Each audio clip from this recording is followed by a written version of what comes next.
welcome to Let's Talk Decarbonisation with me, Matt Stadlen. Thrilled to say that joining me today is John Lotspeich. He is the Executive Director of 1 Trillion Trees. And we'll get into trees, we'll get into climate change, and we'll get into what we can all do to make the world a sustainable place moving forward. Hi, John. Hey, thanks for having me. Your roots are in Louisiana. I'm just wondering whether your upbringing has anything to do with your sense of purpose and your sense of direction in helping to fight climate change and the climate crisis, as we should call it.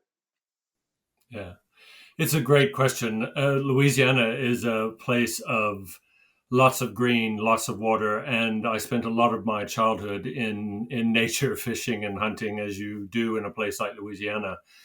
And I have a couple of memories that I think almost set me up for doing this work. Right. The first is that, even in a place where there are stories about how people hunt things for trophies and all that, my father never, ever did any of that without knowing that we would take that home to eat it. So really early on, there was a story of sustainability and respect that I think was instilled in me early on. And the same thing with trees. There were families that had vast tracts, acres of trees that were used for timber, for forests and all that. But there was always this idea that you had to pass it on to the next generation. So I think even from an early age, before I knew what conservation really was, I'd been instilled with this idea that you can't just take without thinking about what you're taking. And I think that's what we're talking about today. This interview is partly connected to Net Zero Week here in the UK. And I just want you to spell out for us what role saving trees and planting trees can play in achieving net zero in the UK and further afield. Well, Matt, I'll tell you that we could spend the whole interview with me just answering that one question, but I'll answer it in a brief way. I spoke to someone that one of the foundations that we work with said something really that stuck with me. That said net zero is so important to the future of the planet, but always remember to keep the zero at the center and not so much the net. So the very first thing is that we've got to get to net zero, but the zero emissions would be the dream, right? So I have to answer that question, at least initially, by saying the very first thing we need to do is change the way that our economy and our system works so that we emit less, so that we use less or fewer fossil fuels to reduce the work that the natural world has to do, right? So then you move into, well, how do you get to net zero? And that's a calculation question. And that's where trees and forest in particular are fantastically important, an enormous ally in the effort. I mean, just a few figures for you, and pardon me for checking my papers, but just the intact forests, and I like the way that you started the question with, how does saving forests actually help us do this work? Intact forests store 510 billion tons of carbon just by being there, right? That's 13 years of total human activity that these forests are storing for us in one go without us doing anything except for not cutting them down, right? In addition, they absorb another 10 billion a year. So that's an incredible, incredible thing that we have on our side in the net zero calculation. Weirdly, on the other side, is that deforestation continues to happen. And another figure for you, 10% of total emissions in the world come from deforestation. So even without doing anything but just cutting down the trees and the things associated with that, we add an additional 10% on top of what is already happening. So, and to put that into perspective again, if it were a country, deforestation would only follow China and the US in terms of emissions putting into the atmosphere. So when we think about what net zero needs to be, it's a really straightforward calculation, but one whose story doesn't get told a lot. Because if we keep the zero at the center of what we're trying to do, then really that puts the onus on us to change how we do it. But to balance it out and to recognize that we all have to make a living, we've all got to find ways to work within the system that we find ourselves in because we don't have a lot of time, then saving forests is the very best thing we can do. followed by what I would call good, thoughtful restoration. We need tree planting, of course we do, but make sure we're doing tree planting in a way that, as I like to say to my team, gets close to what was used to be there if we can. Because the old forests, the mixed forests, do so much more than just putting the same type of tree in a bunch of places. We need both, but to go towards that idea of restoration rather than tree planting alone can be really valuable in the net zero calculation. So we're not talking about simply slapping down a conifer forest here or there. We're talking about the right sort of trees in the right sort of places. Yes, exactly that, Matt. And let me be clear as well that I'm from Louisiana, where we did put a lot of conifers in the ground because it was vital to our economy. So I think what you need to keep in mind if you're an activist or a consumer thinking about how do I pull this all apart is be really clear when you decide to plant a tree what you're planting it for. It's okay to work with, I happened to work in West Africa for a while, and we worked with lots of communities trying to help them figure out what could they plant to help them do what they needed to do, which was earn enough money to send their kids to school or plant enough trees that they could use some for timber to go back into the community. And as long as you're clear that that's what you're planning for, that's great. What we ask, particularly at Tree and Trees and the three organizations we work with, is don't pretend that just planting conifers also solves the great climate challenge that we're facing. And we like to think of it as the triple challenge of climate crisis, which is a heating planet, the biodiversity crash that you read about, which is also linked, which, of course, as conservation organizations, we care a lot about the variety of species and the richness for pollinators to keep our food secure.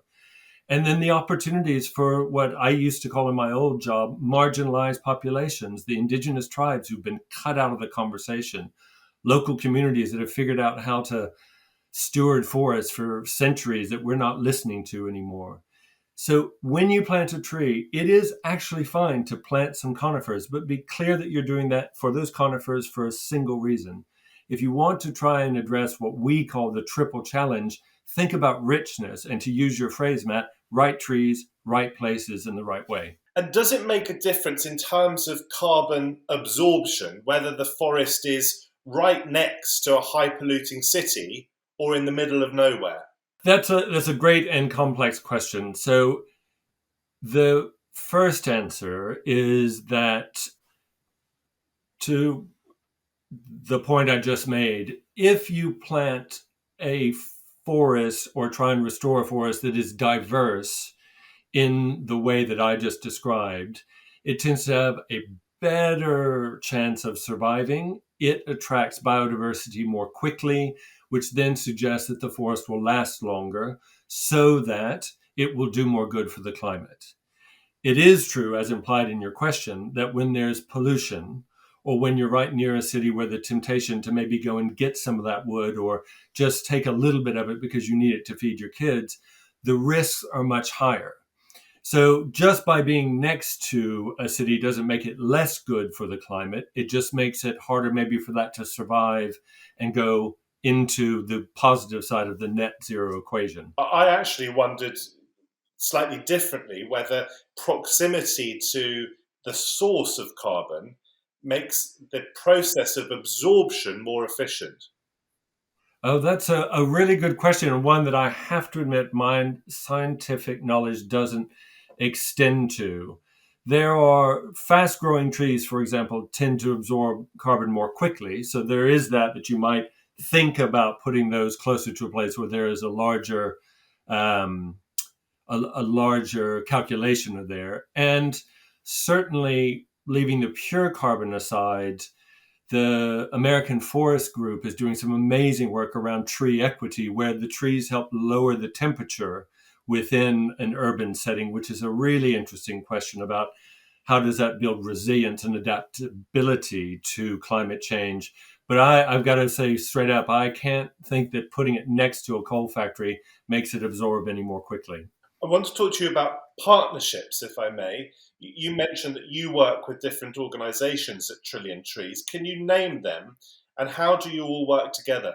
For me, I feel quite privileged to head up this what we call a joint venture for forests. It's the World Wildlife Fund, which is based here in the UK, at least the piece that we work with, Wildlife Conservation Society, which is based in New York, and BirdLife International, which is based here in the UK. And most of the people listening to this podcast might know it as the one of their partners is the RSPB, right, the Royal Society for the Protection of Birds. And what I find so amazing about it is that all three of them do fantastic conservation work, that they have found themselves in the middle of a climate crisis that they can help do something about. And what I love is that each of them bring, depending on the region that we're working in, something really unique. And this is why partnership is so important. We're working on a potential opportunity in the Atlantic forest, which is the other forest in Brazil, kind of on the Atlantic coast of Brazil and touching Paraguay and Argentina. And this is a great example of how the BirdLife partner is really on the ground doing the work with the communities and the landowners, and who are really starting to bring in the little small businesses to be able to sell things from forest goods, coupled with WWF, who's been doing some incredible political and policy work that is linked to what BirdLife has been doing. And then in this particular instance, the Wildlife Conservation Society brings their open source data monitoring for us to bring these three things together. So I think my message about partnership in this climate crisis we're in is, don't all try and do the same thing all the time, but bring the talents that you've got from different partners into a place where you can pull on the best things of that. Now, of course, I've just told you, one of the best ways that it works, and it's fantastic when it does. There's also challenges in partnership, as you know, because it may be that you work in very similar areas or that there's geographic overlap.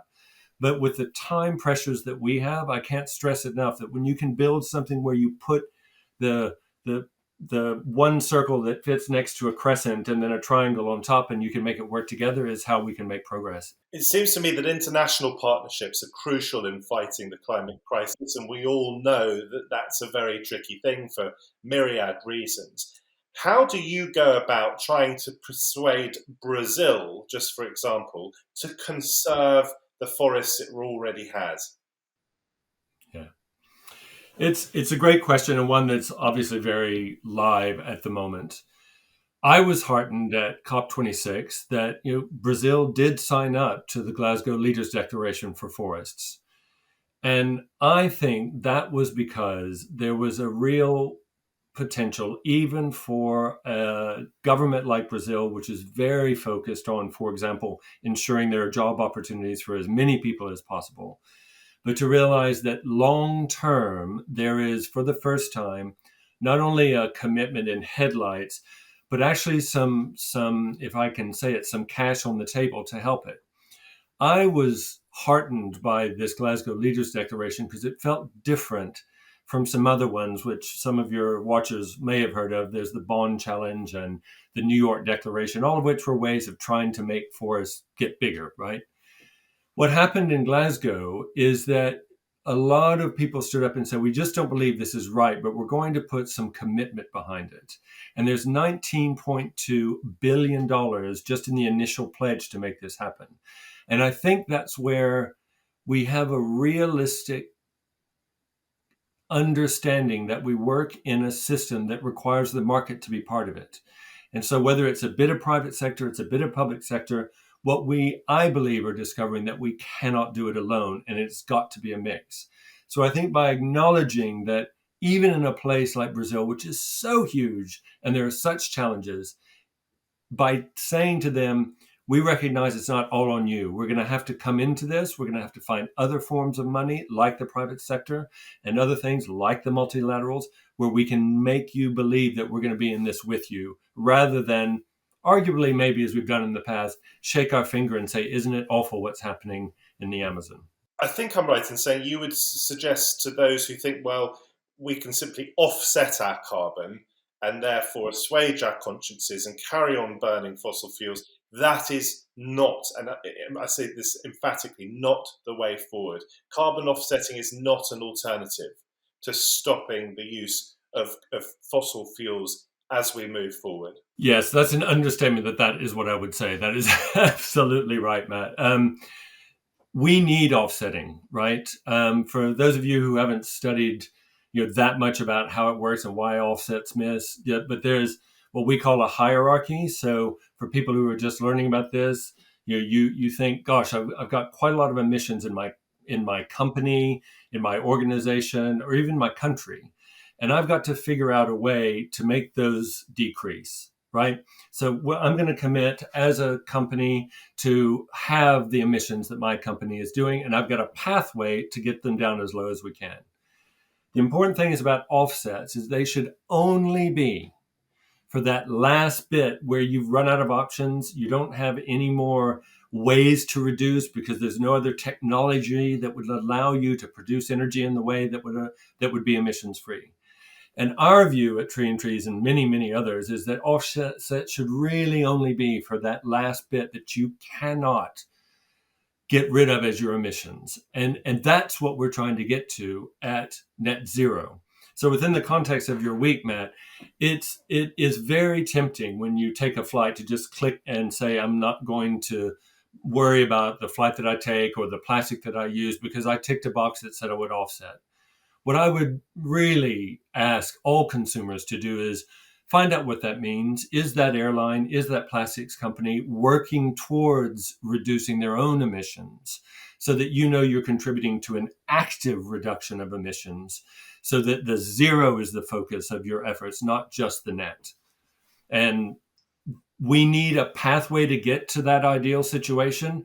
But if all of us as consumers aren't asking that question, then you're in danger of any company being able to greenwash their efforts. Does that make your job trickier in a sense? Because you want to spread the word about planting trees,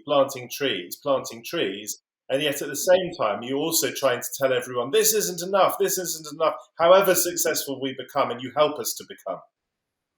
Yeah. No, it is, because I would love, those of you who might have looked at my career path, that I worked in the private sector as well. And I know the value of keeping things and the message really simple. And the message that's really simple is still true, that planting trees is a good thing. And the message is also true from me and our organizations. We hope that many more people will get into planting trees as part of climate action. But also because of the fact that my particular joint venture collaboration happens to be science-led and evidence-based, we have to also share that it isn't enough. And it is true that, for example, we have mechanisms where you can plant trees through us, and we're a little bit more expensive, for example, than some of the other options that someone may have. But what I like to say is, you've got the power of these three organizations who've been around for a long time, who try to do it right. And we tend to be there to check that the tree survived. And that's why it costs a little bit more to do it well. So whether you do it with us or with others, consumers should be asking, when I plant a tree, is there a good chance it'll be there in 20 or 30 years? Because that's when the carbon benefits accrue. Because if you just plant and walk off, you don't know whether it survived. I mean, just to tell a story, I'm trying to grow my own pepper plants right now, and if I don't go out every 3 days, they're not going to make it. So imagine that if all you do is plant a tree and walk away without checking that it's going to be there to do the carbon stuff that we're talking about. But yeah, you're right. It would be very easy for me to say, oh, please just plant lots of trees and we'll be fine. So our responsibilities are ongoing, in other words. Yes. Yeah. Absolutely. I want to get a sense of the types of forest that you most encourage. So we've talked about conifers, and I only have to go to a local conifer forest in Wales to see how dead it seems beneath the canopy. Alternatively, you go to an oak forest, and you can see for yourself how buzzing with life it is. Is there a particular type of forest that is the perfect forest, or does it depend on location and what went before? In other words, perhaps it's more advisable to encourage the regrowth of a forest where once there was a forest, because you know that forests can exist there. Yeah, that is such a great question, and I spent a lot of last week, oddly enough, talking about this with a wonderful researcher, Dr. Robin Chasden, who has been looking at this for most of her career, right? And there's a couple of things about the forest that you describe. And again, if you've planted that conifer forest because that is what the economy depends on, and you need to be selling for timber and all that, that is absolutely fine. And actually, you'll get some carbon benefits from it, by the way. But if you're looking for that richness that you talked about, Matt, where if you're looking to help the planet thrive, and with it the people that are living in and around it, that richness of the species working in and out of the ecosystem together, the multiple types of leaves that drop at different times of the year, so there's different rates of decay, which then feeds different animals, which allows different plants and fungi to grow. What the science shows you is time and time again, that ecosystem that is more close to the natural delivers more benefits, both to nature, eventually for carbon, because the soil gets richer and oddly enough holds more carbon than just a straight up tree does. And once it becomes rich, it holds more carbon. So you get double the tree and the below ground. And then because there's more benefits there, the people tend to treat it a little more like a sustainable resource, and it tends to last longer. So it's absolutely right that one of the reasons that we work in our partnership mostly in the tropics, so it's the Latin Americas, it's the Central Africa, it's the Indonesias, that's where this partnership focuses on, because that richness is what's so at risk. And also a little bit in what are called the boreal forest, the great northern forest of Canada and Russia and places like that, because that richness that goes from the top of the trees through the soil is so important to the biodiversity and longevity. And we know that the ecosystems that trees can encourage is vital Yes. for the sustainability of the planet, don't we? Absolutely. I mean, you just think of bees, for example, and the risks that certain pesticides might pose to. Exactly. Do you think So you the think of birds as well? If there aren't uh, hedgerows and if there aren't forests, you think of the role that yeah, birds play or can play in pollinating flowers yeah, and yeah, different yeah. living species. And it's so exciting to see. When I first started this job, I read about this, I think it was Ecuadorian farmer who had seen the land sort of denuded of, everything, because agriculture was really important and all this.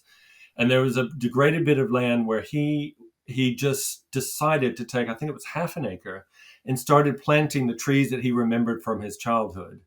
And what was so exciting about that is, like, within 10 years, those species that you're talking about, the insects that lived in the trees, which then attracted the birds, which then through their droppings seeded more trees, brought this ecosystem back and was delivering as if none of the land had been denuded. And that's a really good kind of secondary point to your earlier question, Matt, which is, if this can happen and we can protect it, it's really cheap to do it. If you let forests start to grow near where they used to be, and we can in some ways convince the people living around there to let that happen, it's way cheaper than having to buy and plant in a bunch of trees. And it's really good for the environment and the climate effort. So that's an additional benefit. It can be a really cost-effective way of restoring as well, which I think is just an incredible shout out to how great nature can be if you leave her alone. What are the barriers? Let's talk about the hurdles that you have to overcome. What are the barriers to planting trees that you encounter? First, I would probably say the first barrier is the what we call, I guess it's a technical term, land tenure. Like, who owns the place that you want to plant the trees, right? There's a reason that if you're with your church group or your school, that often you can plant on that place because they own it and they say it's really easy and we're up for it, right? If you are, for example, in a smallholder farm in Kenya, you might convince one or two farmers who have half an acre each to plant. But what about the next farmer who only has half an acre, and the one beyond that who only has half an acre? So the challenge that I would summarize is, the land holding of the place you want to plant is really important, because they have rights just like all of us do. And you can't just say, my right to plant a tree supersedes your right to make a living. So that's the first thing. The second, I think, is again, without going too technical, I guess to make sure that the sourcing of the tree is a good one, right? We don't want to be running to a kind of intact forest and stealing the seeds from it to let its ability to grow well just so we can put in a new one, right? So is this, again, you even said it earlier in your question, Matt, right trees, right places. And I would add in the right way. So there's a little bit of the people thing. There's a little bit of the sourcing and stewardship of the actual tree planting, and the final piece, which we've already touched on here, is to is to make sure you're paying enough that it can do the right thing. Right? If it's very inexpensive, then just be really careful what you're planting for. If you're doing it for climate action, longevity, and all that biodiversity richness, the food security that pollinators and birds bring, you probably need to look at, is the price point where you need to be. So those are the three things I'd probably say. I'm going to ask you a counterintuitive question now. So we know that there's opposition to certain green or greener technologies. You think of the opposition to onshore wind farms, the opposition to nuclear power plants, and so forth.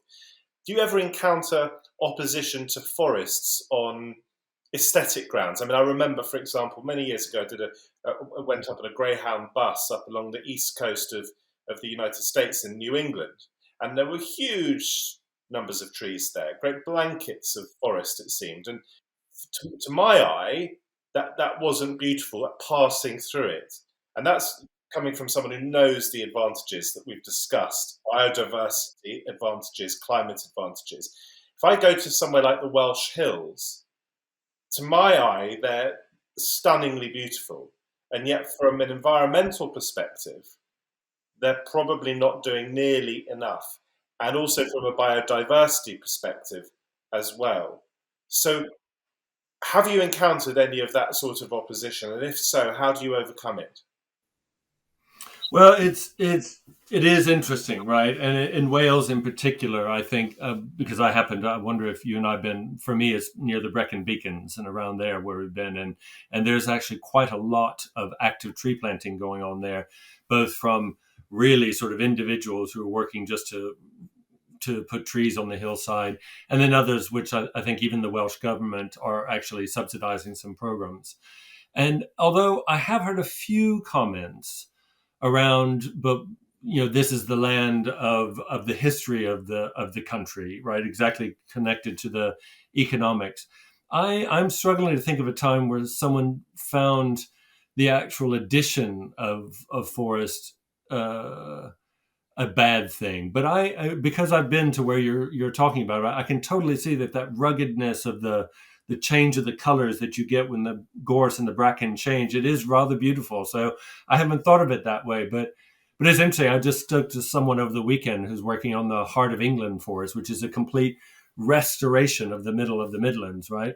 And it wasn't something I encountered, but you've given me something to think about, Matt. Actually, I don't think you're likely to find much opposition. I just remember recently sharing with a WhatsApp group some beautiful, as I thought, sunset pictures of rolling Welsh hills, actually a little north of where you're talking about, which are essentially sheep farms with some conifer forests in amongst them as well. And just one of my friends who's even more clued up about the environment perhaps than I am, he was critical because he just didn't think that this was a diverse landscape, that it wasn't encouraging biodiversity, and he was probably okay. right.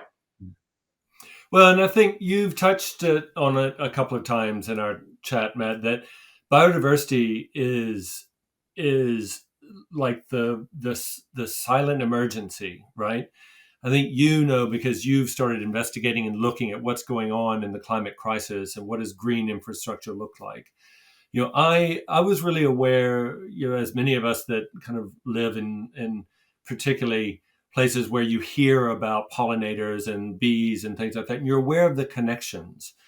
But I think until I took this role up and had someone, it was actually from WWF, talk me through like the really delicate connections that go through to what you would say to consumers, the thing you should care about is food security, right?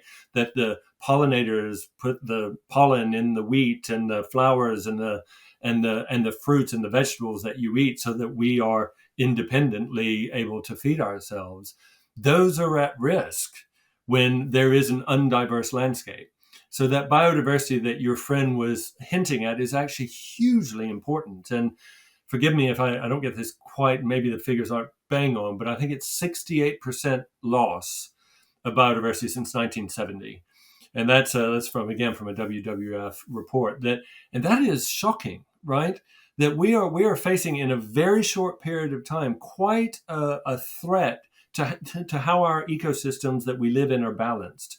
So as much as I would love, to your earlier point about keeping it simple, to just talk about trees, this is why we often divert, despite our name tree and trees, to talking about forests, because forests really bring in this idea of diversity and mix and biodiversity and sustainable ecosystems that are so important if we're going to get this right. Well, we both know as bird lovers that the bird populations of this country have been hugely damaged over the last decades. I mean, there's some extraordinary figure since we last won the World Cup in 1966. Untold numbers of birds have been wiped out, and species really challenged and threatened. Do you guys keep tabs on how many trillion trees has actually planted or been involved in the planting of so far? We do, and you can find that in our impact report. But there's a couple of things I want to make sure that that listeners and watchers will understand. Even from the very beginning of Tree and Trees, it was clear that we were never going to deliver the Tree and Trees ourselves, right? It is truly a global movement to try and, to put it glibly, put more trees on the planet. That is what we're about. And so we never said that it would be these three organizations that found 1,000 saplings and put them in the tree. So that's my first thing, is please join us and everyone else who's working on this to try and stop the destruction of our forest and to restore them in the best way. So that's the first thing. The second is that it is absolutely crucial that we understand that the Tree and Trees we have in our head and shared with many, many other people is that it is a mix of protecting what we've got, ending the deforestation of what could happen in the future, and then restoring in the way you and I have been talking about, right? So it's really important that we do this as well and as fast, taking those three calculations and put them together. So what we try and do is track how many forests are staying intact, right? And so that's a protection metric. Then we say, well, how many trees do we think are getting into the restoration game? And that's a mix of what we do in our programs, plus, for example, our kind of sister organization, 1t.org at the World Economic Forum has got pledges on that they're being made through the World Economic Forum so that we can add that to the total. And then there's kind of I guess, a journalist might call it a wonky way of looking at the deforestation, which is, what are the policies that are helping us keep trees from being cut down? So I'll give you one thing that excited me when I first came in here. And I believe it was Guatemala that just removed a subsidy for cattle, which made the calculation between, do I cut down some trees to feed the cows, or do I keep the trees and figure out how to make that work?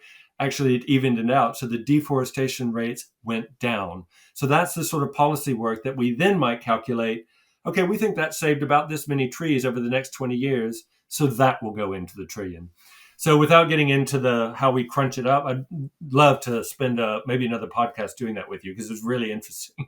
Have you got a rough figure for how many trees you've been involved in actively planting? Yeah. Well, actively planting is different because, again, we calculate protection as well as restoration, right? So the protection and restoration is currently 38.2 billion trees, but that's over since we started in 2016. But that's the mix of what I just described. And does that include planting? Yes. I just want to finish, if I may, by asking you to give a message to government, to business, and then to the rest of us. If you could sum up what you would say, not just to the British government, but to governments around the world, what it would be? In a world where we are looking for technology and solutions to do things, and that's very attractive because you can measure what you do. My very first message is find a way to protect what we have. That is the best ally that we have in keeping the carbon in the ground, absorbing the future carbon, protecting our biodiversity and therefore the food security, and leveling up for people. If you just protect what we have, you'll probably do about half of what you need to do anyway. And by the way, when you say half of what you need to do anyway, you mean in terms of the role that trees can play in the fight against climate Exactly change, that. not Exactly the that. entire project of fighting No. climate change. Thank you for that, Matt. That's right. Because as we talked about earlier, the most important thing is to defossil fuel our economies and for us to reduce our emissions. But for what forest and trees can offer, just by protecting what we already have with the ecosystems we already have, you can do an enormous amount. And by the way, and maybe this is what the important message to the government is, you will save yourself a lot of money in the future. And the second bit is, to the extent that you can, ask 2 extra questions when you are going to plant some trees.